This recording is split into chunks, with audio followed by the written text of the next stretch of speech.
Rockna, ir-rock tagħna l-Maltin.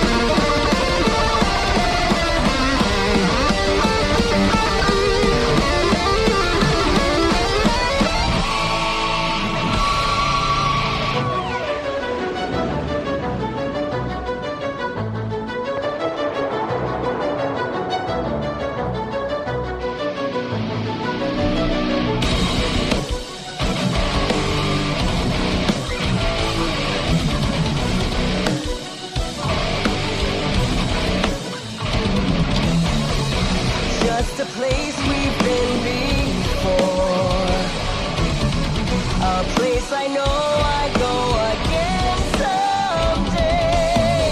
Must be a way for us to stay, to be at peace when there is no tomorrow. A slow pace walk into our own demise as we dance towards the final curtain.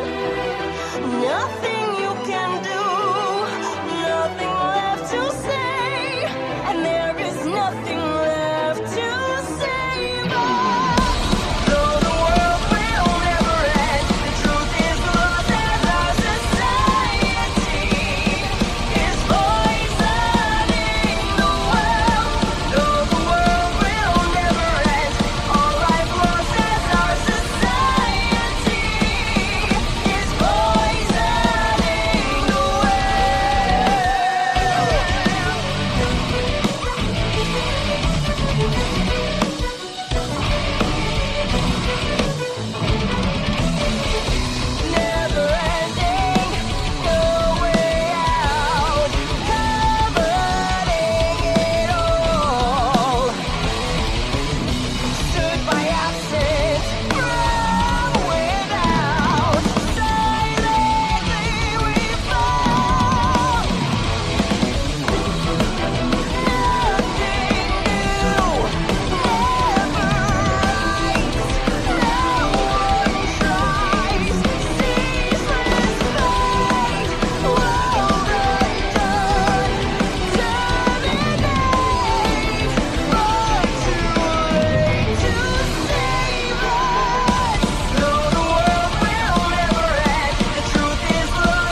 I'm there. As from now on, we'll be switching to English, so it's more convenient for you. I know you understand everything in Maltese, but we'll go for English for the whole interview, okay? Thank you. I'm going to start with you, actually, Kevin, because you're not a regular presence on the local scene for the fact that you live abroad. So maybe a bit of background about yourself for the benefit of our listeners. The younger ones probably won't remember you, but those of my generation will, because you were quite busy being around on the scene and being active on the scene back over the years. Well, I started playing over here with David Kasartojani, and we started playing guitar together. I wouldn't say I was on the scene because I kind of left before 16. So we started playing guitar together. But you always were at gigs, weren't you? Oh yes, Tinier and Rockaria and all that. I was part of that scene for those 2 years. But like I said, we came from England after being taken very young because my dad's in the RAF, or was, and he took me to England very young from here, 6. And then we came back. I went to De La Salle for 2 years. Those 2 years seemed like about 6 or 7 years as far as time. It seems like a long time. But after 16, then I went back to England. And then I ended up in a band, eventually, with the drummer from Dragon Force, David McIntosh, and a couple of other guys. We formed a band called High Treason, and High Treason went on till about 1994. And then I kind of quit music for a while, All right, but when you were in Malta, your early influences, your musical influences, did you come to Malta already informed about music, or was it something that you kind of get into because of your friends, your classmates, as one does? Okay, well, Malta was the education, really. It was where all the sponging happened. Back then there was no YouTube. There was 2 record shops. I think D'Amato, right, and Exotique, yeah? 6 months to order, didn't it? Quite. The system was a bit slower than now. Exactly, and you went to order a new album. So I remember getting Iron Maiden's Peace of Mind, and we all stood outside D'Amato for I don't know how long, and we're all petitioning in to get it, and then we all went to get it, and it was just all completely different than today. So, the normal things, the Iron Maidens, the AC/DCs, the Ozzy, Sabbath, Zeppelin, those, the early things, a little bit of Van Halen. You were getting your musical education more during those couple of years in Malta, really, then? Yeah, the metal side of me, that's where it kind of evolved, didn't it? You kind of chose a side in those days, didn't you?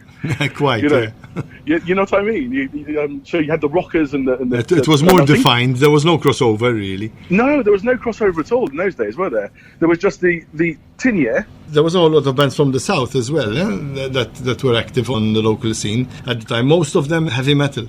Yes, like I said, by the time that all happened, I'd left. I remember being the last Tinier gig.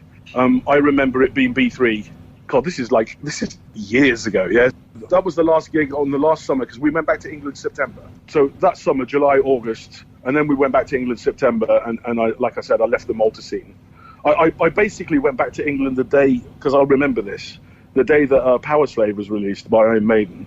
The same day I went back to England. So that was it, When you went back to England, then did you immediately start to get involved in musical activity? No, because I had to go back and finish school first. I had to go 5th form, 6th form.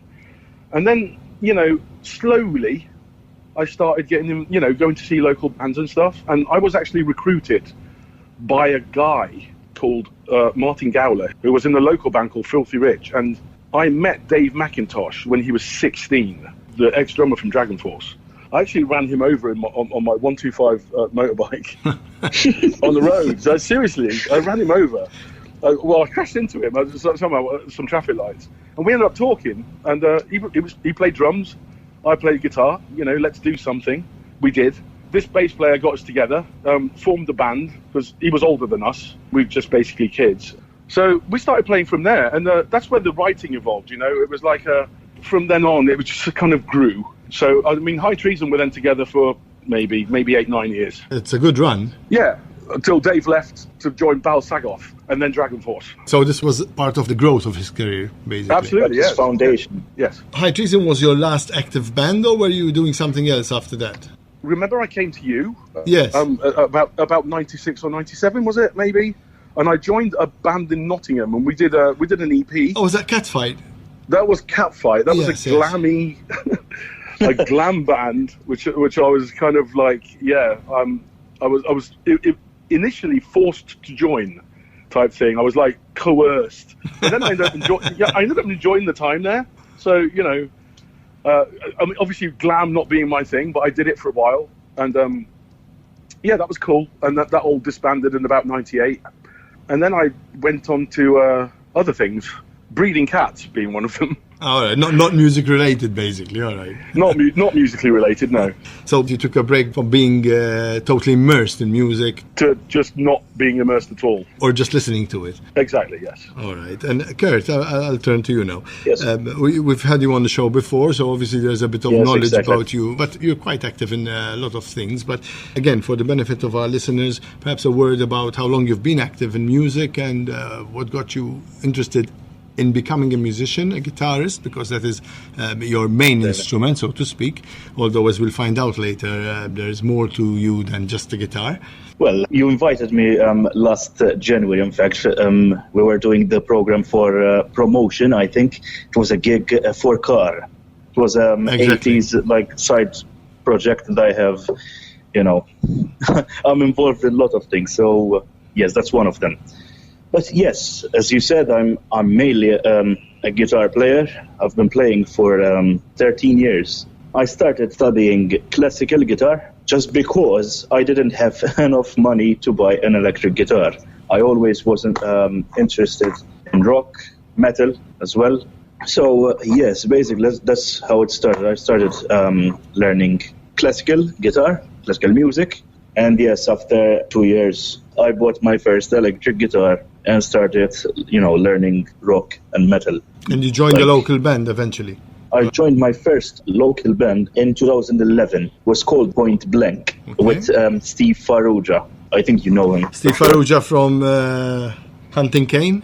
Yes, Okay. yeah, exactly. Yes. We joined the band together in 2011. Back then, I didn't even know who Midgenuun was. I was 16 back then, or 17, something like that, yeah. No, actually younger. So it was about the same time that you were playing in that band that you met Kevin? No, actually, a bit year later. later, I met Kevin in July 2012. I went to BJ's to watch a gig, and basically there was Kevin. He actually can tell you more about this gig rather than myself. Kevin, Yes. can you give us a bit of an insight about this gig? Absolutely. This was Ball Street, so it was BJ's. Like BJ's, the new BJ's, not the Yeah, old BJ's. okay. So what happened was, Philip, who owned BJ's, Yes.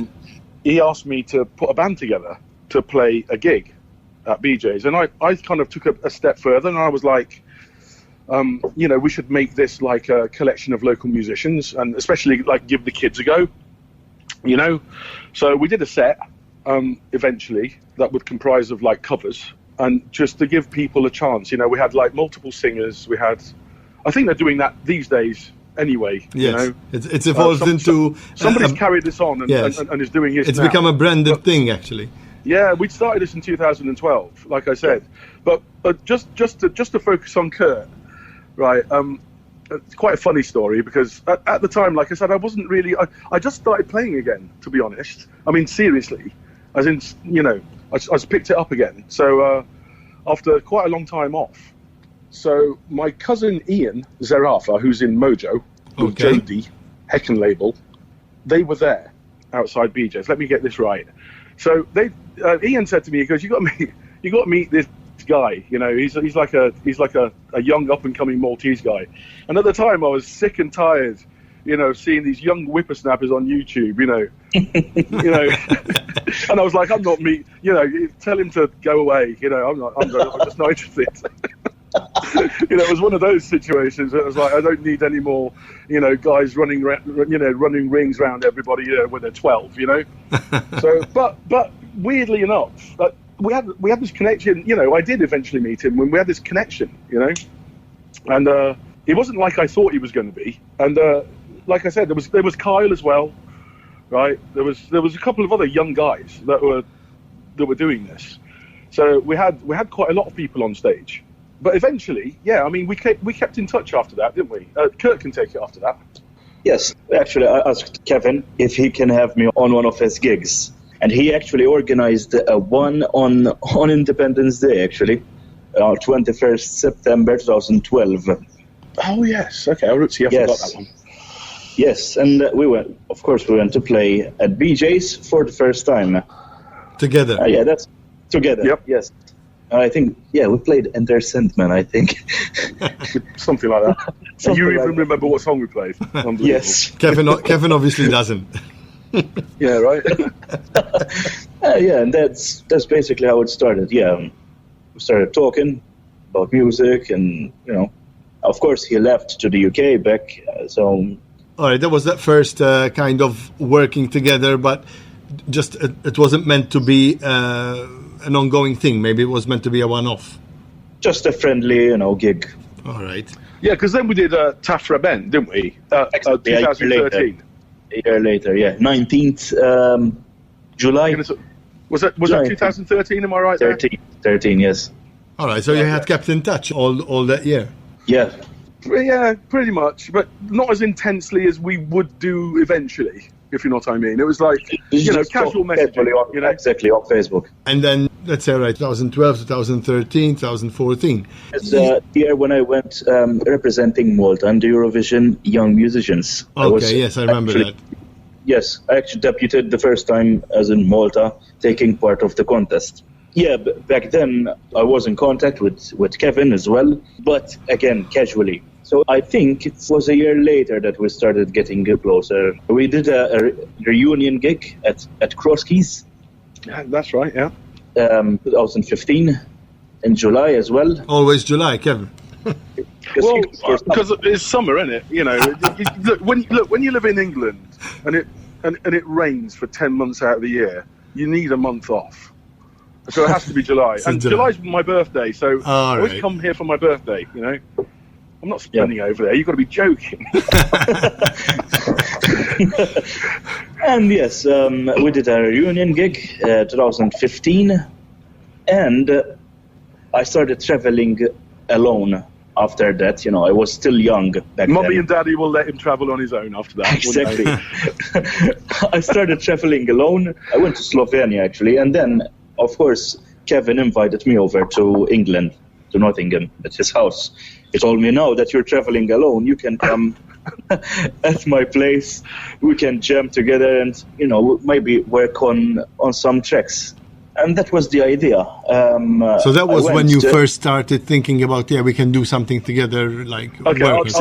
I'll take it from here then. I'll take it from here for a little bit, because obviously after a while, I'm a writer first and foremost, like composer. Like I'm a guitar player, but I write first and foremost. So as soon as I started playing, I started writing, and obviously I needed to go somewhere. But the trouble was, I bought this. I bought like an 8-track machine. I'm rubbish with computer software and all this stuff.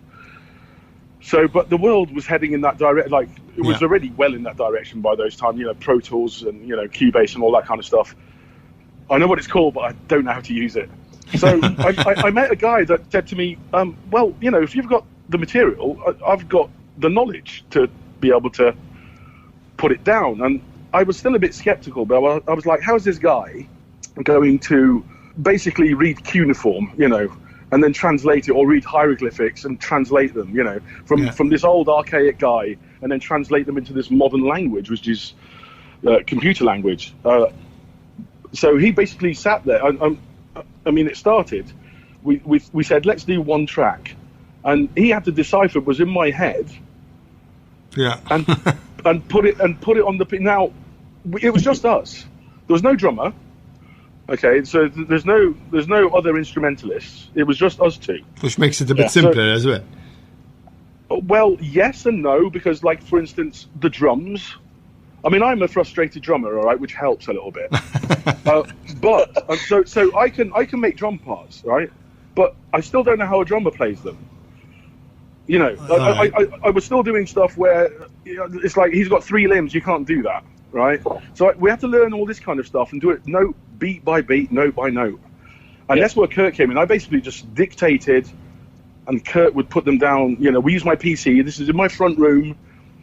He'd come for 2 weeks at a time, sometimes 3, and we'd just lay stuff down like this. I remember after the first 45 seconds of the first track we did, which is weird because the first track that we did is the last track on the album, which is called Masquerade, right? And I remember thinking after those 45 seconds, this is definitely going to fly, after being quite skeptical, because I'm like, how are we going to do this? But I'm thinking, this can work. And it worked, So, ironically enough, actually, I was the skeptical guy, actually, not you. well, I was still a little bit skeptical. And we can't, and kind of guy. So I didn't actually have that much experience of producing music, and I was still learning. I worked with some other guys and even released movie music, soundtracks and stuff like that. But I was still learning. I wasn't sure that I could, produce a full-blown metal album with Kevin. So when he told me about the idea, hey, come over and we can, try some songs together, I was a bit, scared at first. Right. And he can tell because he saw my face when he played Masquerade. As in from his head, literally. When I went there, it was in November 2016, 4 years ago. What worried you the most? That Kevin was playing something off the top of his head, where he knew what he was going to be playing, but you had to kind of make sense and translate it onto the machine. Yes. First of all, the style, especially the style is difficult. Let's face it, it's technical, difficult. And it's Midgenuun as well. Whatever is in Midgenuun's head is difficult. All right. So, yes. Basically, I had to decipher what was he, on about. In layers. We did it in layers, though, didn't we? So we layered one layer. We did it like a cake. So exactly, yes. In the end. So we did it in layers. I mean, you always have to keep an eye on where the finish line is, but like peripheral vision, but the way we did it, I could see that it would go somewhere eventually. So take it as he's the brains of the project, the guitarist, the writer, and I'm on the technical side of things, producing, computer. But you added on, you joined in on bass as well. So obviously, then you were getting into what was happening as well. That's another funny story. I'll let Kurt tell it. Oh, okay, so I never was a bassist, and probably I'm not. And actually, he recorded bass on Masquerade badly, and yes, we kind of have the kind of how you say it, chemistry between each other. We don't hesitate to call ourselves names, and All right, so if something's bad, you call it out. You're not going to. Yeah, absolutely, exactly. So there's no borderlands between ourselves. There's no sugarcoating it. Yeah, exactly. So yeah, he recorded bass on a 40 quid, very, very cheap bass. But I'll just take it for a minute. But I play, so I can play the notes, right? And I can play guitar to a point. But guitarists, on the whole, can't play bass like a bass player. No, never. Right? And I admit this. Now, if you're honest with yourself, you know that this is the case. So obviously I gave him the notes. I mean, and the thing is, I played them the bass parts. And the guy just ended up. He didn't even call me. He just started laughing, and I'm like, what are you laughing at? he was on the floor laughing. He goes, "It's." We can quote. It was shit. Yes, that's what I've said. I've already said it. I'll pay. It's okay. All right. Exactly. Yes. And well, he told me, have a go at it. Then I said to him after he was laughing at me, I was like, I got a bit up to you. I'm like, well, if you can do any better, here you go. Right? Yes. So I threw the bass at him, right? and he picked it up, and the bugger swam. So I was like, okay. So you got your bass line in the end. Yeah, it's all good Yes. at the end. Exactly. It was good. I think it was because I played with well-seasoned bass players here, doing weddings and other gigs. So maybe I, influenced myself, probably. I don't know where it came from, but me playing the bass, because I'm definitely not a bass player. But it worked. So Kevin liked it, I liked it, and I said, well, I'm going to be the bass player of the band, so yes. So you had to Yes. get into it. Not to mention that, it's pretty, the bass on it, it became pretty challenging, and, he pulled it all off. Like, a bit of swearing involved, but he did it. Yeah. Yes. Right. So basically, this was just happened spontaneously. Really, you weren't planning that Kurt was. Nope. No, Not at all. Not at all. All right, but then he kept once he had got that bass line down, then he automatically assumed the role. Well, Yes. again, you look. It's like, when you meet somebody, it's like, well, within the first 5 minutes, I mean, you knew as soon as he dealt with that. And do you know what? The weird thing? I never told him once what to play. I don't think. Maybe twice. Yeah. Where I suggested like something, but I just let you to it, right? It was almost like Flawed. it was almost like a synergetic situation where if you write something, it's like obviously what your bass notes are going to be, but all the embellishments that you put, I would have, I would have done. So it was like one of those instances where the synergy is going to work because he was playing what I wanted to hear. Mm-hmm. Simple as that, really. Yep. Yeah, and I recorded the whole album. Of course, we met in sessions, like Of course, yes. 2-week sessions every. That's why it took so long. At the time. Yeah. Of course. Listen, guys, I'm going. Let me stop you there for a second because we're going to go into the next part about this project and the collaboration and then the other people involved in this collaboration as well eventually. So let's go to one of the tracks again, an exclusive on the show because apart from Poisoning the Well, nothing's been publicly released yet from this album. Nope. So the two tracks we have on this interview are both exclusives, and the first one of these is a track called Looking for Angels. We'll be back with more.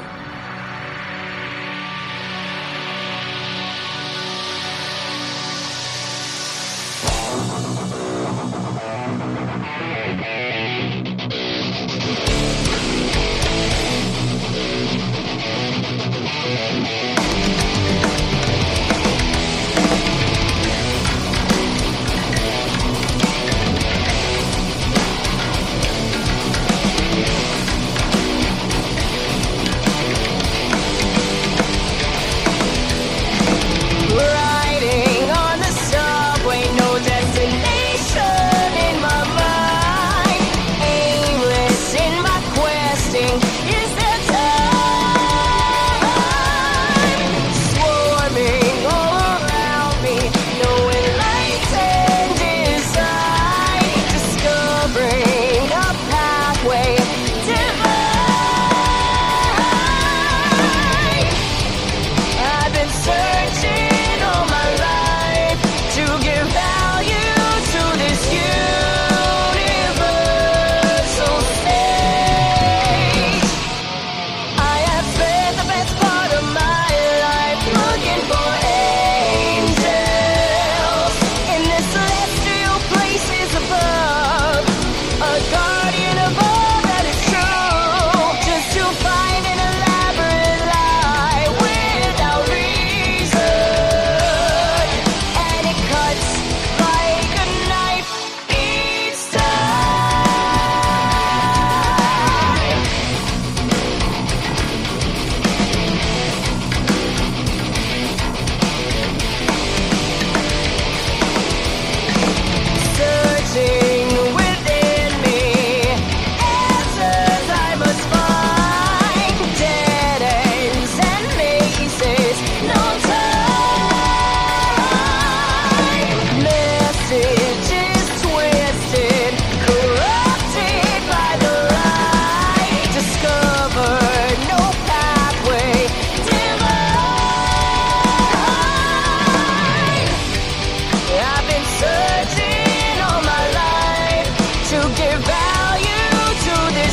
Għadna kif smajna mek silta blisem tal-Looking for Angels, mod esklusiv silta mill-album White Lies, Black Truths tal-grupp Midgenuun.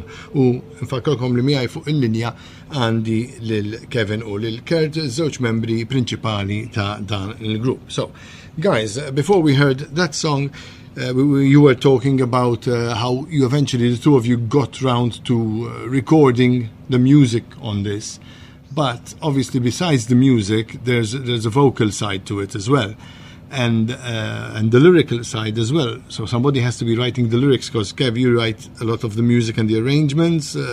Kurt was taking care of programming, production, bass, obviously more ideas being put into the whole mix as well. But who was taking care of the lyrics? Well, obviously, lyrics had to be written for the songs. So, Yes. I mean, I started trying. I mean, I used to write the lyrics in High Treason, but I'm no, I can write to a point. I mean, but I write articles better than I write poetry and prose and stuff. But were you writing temporary lyrics while you were writing the songs? Obviously, you had a melody I was line. trying, but it just wasn't coming together for me how I wanted. And Debbie, my wife, said again. It was a question. It was like Kurt with the bass. Yeah, she was like, I'll have a go. And I was like, okay, here's a pen and paper, go ahead and do it. Here's the thing, come back when you're ready, blah, blah. And, and again, I liked what I saw. It fitted. In fact, the first song that she wrote was Data Error, which is the 6th song on the album, which is like a straight ahead thing. And A Data Error, unlike all the other songs, was written with the lyrics first. And she basically brought a lyric sheet to me, and I wrote the music to the lyrics, which I never ever do. Oh, so you were working in reverse then? I did this in reverse. All the other songs on the album are music first, lyrics afterwards. But this song, I mean, when you hear the album and you hear the song, you'll know that it's different than the rest of in a good way.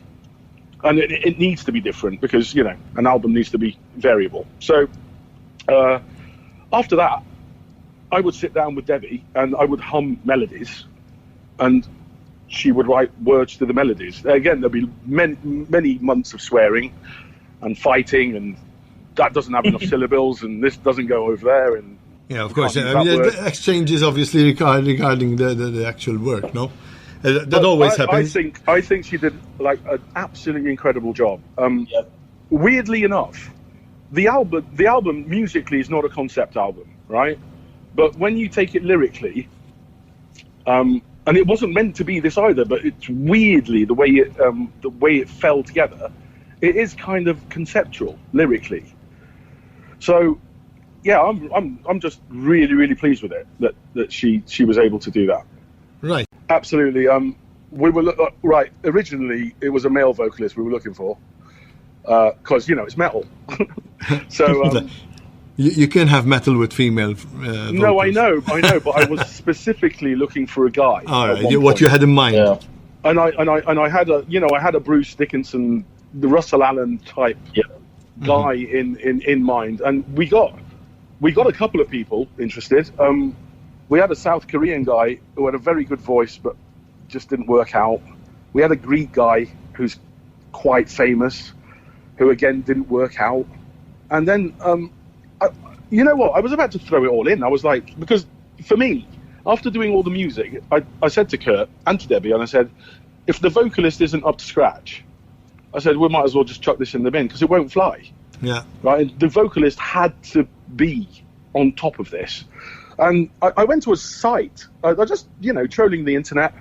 I went to a lot of YouTube videos. I wrote to a lot of people. I mean, 75% you don't get an answer back. They think you're some kind of Midgenuun, so trying to stalk them or something, or send nudes or whatever it is, and then eventually I went to a site called Sound Better, and again I went through page after page, and believe me, and hearing the videos or hearing their YouTube snippets, and I'm like, no, next one, next one. Like 2 years doing just constantly. Were you doing this together or just separately looking? Separately looking. Yeah.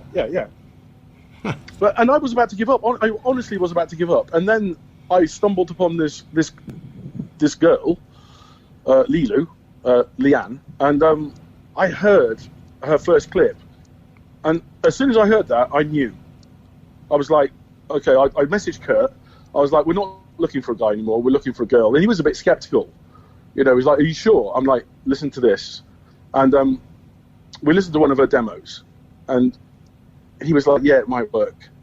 And I was like, trust me, she'll work. And, you know, I sent her the tracks eventually, after, long story short, you know, contacted her, set up a deal, you know, where we made a contract. She was living in Spain at the time, right? She was actually, because she's from Boston, right? Again, she's got a Maltese connection on her mother's side. So on the maternal side, her mum's got a Maltese maiden name, which is a bit weird, right? Being all this Maltese connection. She's from Boston, living in Barcelona with a Maltese maiden name mother. It's still cropped up. Right? It's fate, right? It always does. So long story short, she ended up, again, I gave her the tracks, and I do the guide vocals, which, you know, incited much hilarity from Kurt and Debbie, you know, with me doing the guide tracks for this.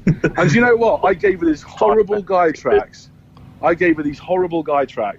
You know, with my melodies, and she just absolutely killed it. Sent me back the tracks. I didn't even have to correct anything. She just did this incredible job. Versatility. She has power. She's got soul. I mean, on Angels, she's got everything. Everything is there. So yeah, I'm just over the moon that she agreed to do it. I'm amazed she's not already famous. I hope that she will be now. He knows, you know. Of course. That this was it. This was the singer you wanted, for sure. Absolutely, without doubt. Even though I was looking for a guy, like I said. She's the kind of singer that when she sent me the tracks, all I had to do was just line them up. No fake, you know, pitch correction and nothing. It just worked. Perfect. Did you have to explain to her kind of what the project's about, what you were looking for, or was it just you sent her the songs to give it a shot? Initially, I sent her one song, and she just wanted to have a go at it. I mean, this must have been, again, my memory's not so hot, but she delivered the tracks September 2019, right? Mm-hmm. But I think we'd been talking from about March 2019. So by the time I sent her the first track, again, I've forgotten which one it was now. When she sent me it back, I knew it would work. Obviously, we then discussed what we'd do afterwards. Throughout the whole thing and how to approach certain things, but she did her own things. I mean, all the harmonies are her own. Everything, all the embellishments are her own. All the runs, everything. You know. All right. So I'm beyond amazed at what she did. Now the material is all done and recorded and complete. Yes, it is all complete as material is. The only thing is because we're a little bit struck by budget, right? The production's being tweaked a little bit. Again, I'll let Kurt take it over because we've got some compromises to do because of where we are technically and what equipment we've got to use. Yeah, Kurt? Well, we basically produced the whole album in a living room. So yeah. So with no, you know, not like a studio. You have acoustic treatment, soundproofing. Well, loads of setbacks, you know, getting this down and tracked properly. So yes, even to mix it requires, you know, lots of patience and even, you know, costly gear and stuff like that, which I don't have at the moment. So yeah, it's been a quite, you know, a learning curve and an ongoing, you know, learning experience. So that's why, you know, we still haven't released it yet. Yes. On the other hand, though, you don't really have any pressure that has to come out by a certain time. It's your call, really, at the end when you're happy with it. Before we die from COVID. Do you know what I mean? Exactly. Can I just stop you for a minute? Can I just say, right, this is a little bit for Kurt, right? I can't be prouder of him, right? Because this is like asking again. This is like him building a pyramid with copper tools and some rope, basically. Yeah, he's got limited equipment. He was mixing on €30 headphones at one point, Yes. and although it's not like a Symphony X album production wise, for what he's done amazing. All we're trying to do now is get the bottom end is lacking. We're trying to balance a bit more of that, and then we'll release it, hopefully. Yeah. And I think we've done that now. I think we've got to a point where he's reamped the bass. We're going to give it a little bit more bottom. Needs a bit more ass. Yeah. Just tweaking, here and there. Tweaking here and there. He's learning all the time, exponentially. Yeah. His learning curve is amazing. And like I said, with what he's done with the tools that he's got, I mean, there's nothing short of amazing. I mean, lots of people have already commented on it. Lots of musicians, how amazing it already is. But, we're perfectionists. We want this to completely rock. Exactly. So we just want it to be the best product possible. Obviously, with the means available as well. If there's somebody out there with a massive studio that wants to lend it to us to do the final mix for a month, that would be amazing. If you like the songs, you never know. Yeah, it's true. You put the call out there, you never know what turns up. Hopefully, we can release it in the next couple of months. Yeah. So far, obviously, the way we've been talking about this project, it's a studio-based project. Do you see that maybe in the future there is a possibility to adapt it to a live setting? Without doubt, that's always the goal. But obviously, 2020 came in and said not on your Nelly. Yeah. So we were meant to do this. We were meant to go out and tour it. Luckily, I didn't book anything because can you imagine? Yeah, of course. Because we would have had to self-finance all this. Yeah, but instead we went out and did a video for Poison in the Well, and I must give a mention, although he probably won't hear this, to a guy in England called Nick Kirk, who did the video again on a shoestring, and he's another one like Kurt. He did an amazing video, right, for absolutely a pittance of resources. Honestly, we did it in the room. We had the storyboards ready. We had great fun doing it. It was great fun. So hopefully, once all this is over, we can put a band together. We need a drummer, though. Any drummers out there? Yeah. Definitely so. That's why I said I was expecting maybe the album would be out in the first part of next year, perhaps, because obviously you're talking about needing to tweak certain things and all that, and maybe you might need a bit more time than... Hopefully the next couple of months, like I said, hopefully. If somebody comes up to us and offers us, really likes the songs, wants to get involved, and offers us studio time, we'll take as much time as possible, to get it right. Absolutely. Yeah, of course. Right. So as it stands, though, we don't have a fixed date, but we do know that the intention is there to have the album released as soon as you're done with whatever needs to still be done, the final stages. Yeah. So, the intention was to release it yesterday, but it's, needs must and all that. Yeah. But it must be said that you do have the artwork in hand. Yes. And it's quite impressive as well. Well, that's Julian, isn't it? Giulino. He's amazing, isn't he? So now, addendum to the story. Giulino might be playing... We might have him playing drums on War Without End. We don't know yet, but I think we might be able to do that. And one must remember that Giulino is a drummer. So, hey, when you're looking for a drummer... Yeah, actually, he actually was a bandmate of mine. Of course. I used to play with different strings back in 2014. So, yeah, he knows me. And that was a powerful band as well.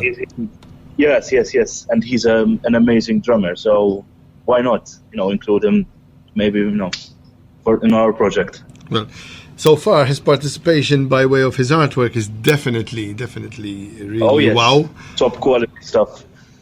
Thanks, Giulino. Yeah. And so when you see when you start seeing the artwork coming together as well, it kind of brings the project towards more of a conclusion, so to speak. Yes, absolutely, yes. So it brings. I'm over the moon with the artwork because it's simple, right? You've seen it, obviously. Yes, Mike, yes. Yeah, it's simple. There's the impossible triangle, which has no beginning, no end, and it's got the the snake and the swan, one being white, one being black. So and there's the middle bit where you're not quite sure what color it is, right? So Yeah. it's all grey areas, and that's exactly what we wanted to convey. Now he gave us 4 ideas for me and Debbie to look at, and I sent them to Kurt as well, and we all agreed that the first idea he came up with, which is what ended up being this idea, is what we all loved. We saw a sketch, and like I said, but as soon as he filled it in, I mean, it's so distinctive. You know, it's almost like a tattoo. People can have it tattooed. Yeah. You know? Yeah, it's a great design. Definitely a great design. And it does, honestly, once you've seen it on the cover with the album title underneath it, it basically it just fits in perfectly. It does, doesn't it? Yeah. So obviously that's a big plus on that side as well. Definitely. Right, guys, we're coming to the end of the interview. Actually, time flies, and we've said a lot of things. You've said a lot of things about the album. It's been a great experience, I gather, from what you've been talking about. I know it involves a lot of sacrifice as well, naturally, as most musical projects tend to do. But from what I've heard so far, obviously, I'm sure it's going to be an album that will appeal to quite an audience, because anybody who likes rock with passion in it, I think that it's all there. Well, thank you. I think it's all there. It is.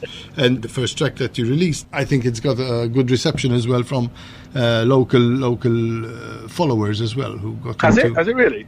I think so, I don't know, yeah. because I mean, our YouTube count at the moment is like 10.4k, and It's fairly views. decent. I mean, you have to bear in mind that it's a new band. Record company, no Yeah. promotion. A new band. 2 months. Two months. It's not bad, you know. So we're doing okay. So, Kev and Kurt, thanks very much for your time. Thank you, Michael. Thanks a lot. Thanks, And Michael. as I said, just keep me informed about what else is going on with the album White Lies, Black Truths, and other works that you may be involved in, because I'm sure that besides all this, there may be other projects that you might be getting involved in. But there is, yeah. we'll have to talk about those another time, I We guess. can do.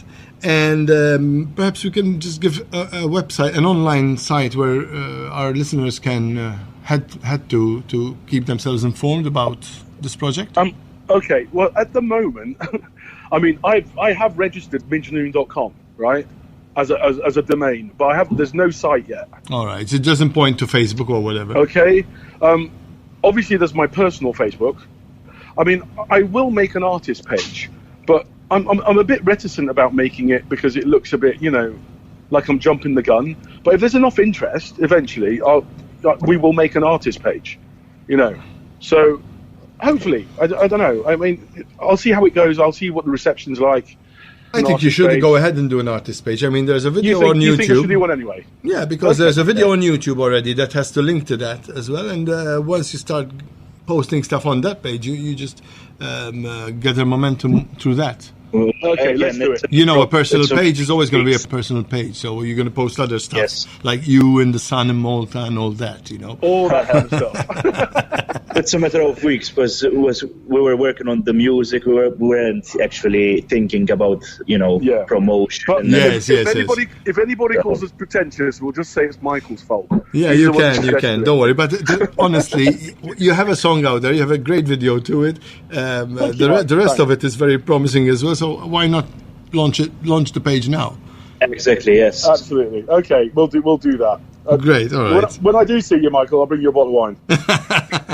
Thank you very much. Marsala al-Wolf. Oh no! Don't remind me of the old days. Right. Thanks, guys, once again. Cheers, Michael. Ħana u dik l-intervista mela b'silta oħra minn dan l-album bl-isem ta' White Lies, Black Truths, b'mod esklusiv ukoll għal darba oħra, din hija s-silta bl-isem ta' War Without End.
quiet. Load them up and ship them out. A final warning, now we fight. Scratch it all away in anger.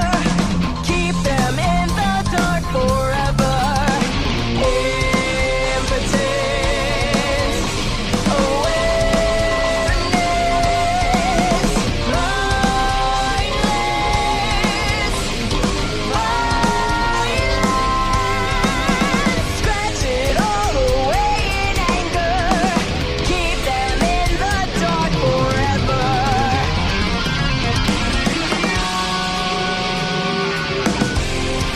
Drowning in pain all over again. This is a war without end. Bound by our inner borders, solitude's our order. In this nation we trust, as we all turn to dust. This is a war without end. Bound by our inner borders, solitude's our order.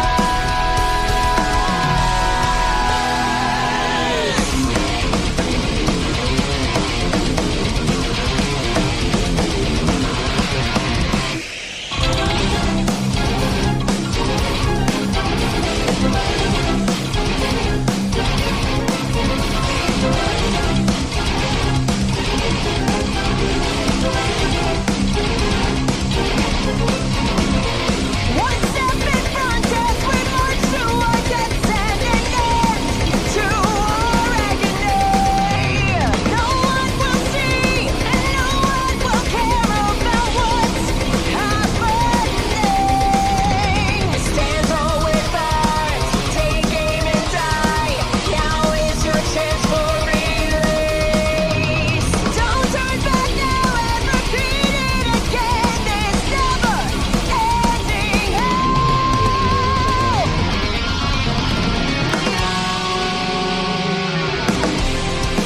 Drowning in pain all over again.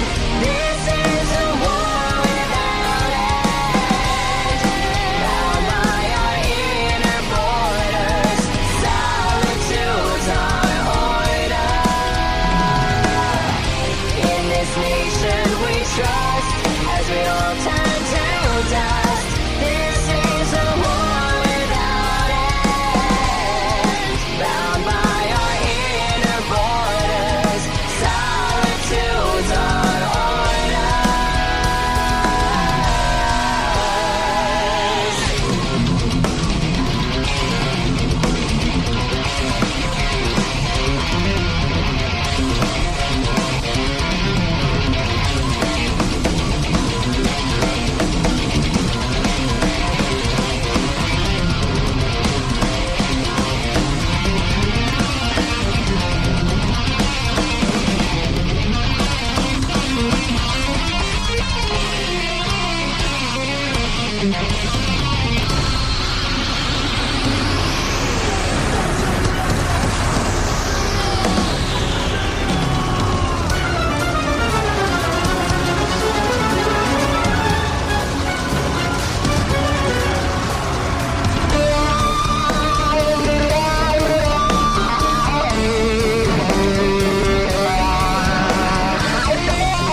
Where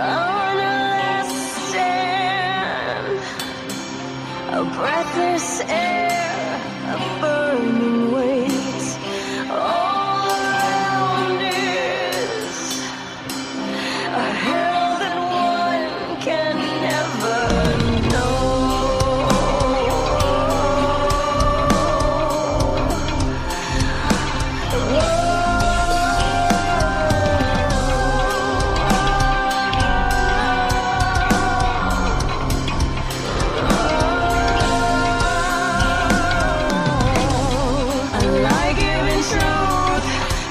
To the youth, and now we all stand wounded.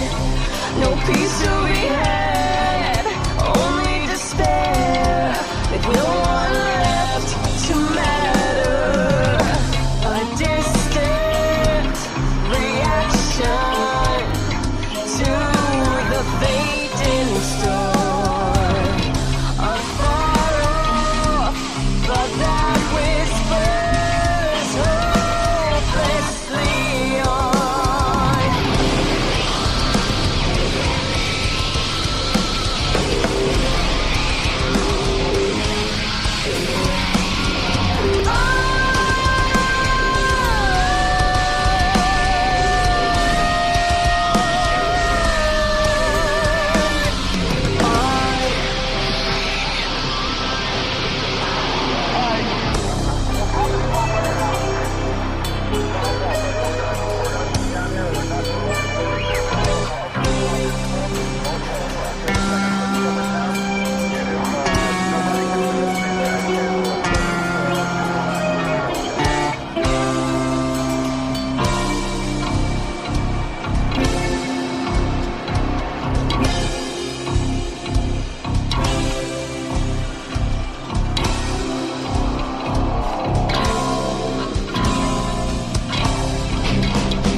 ċert li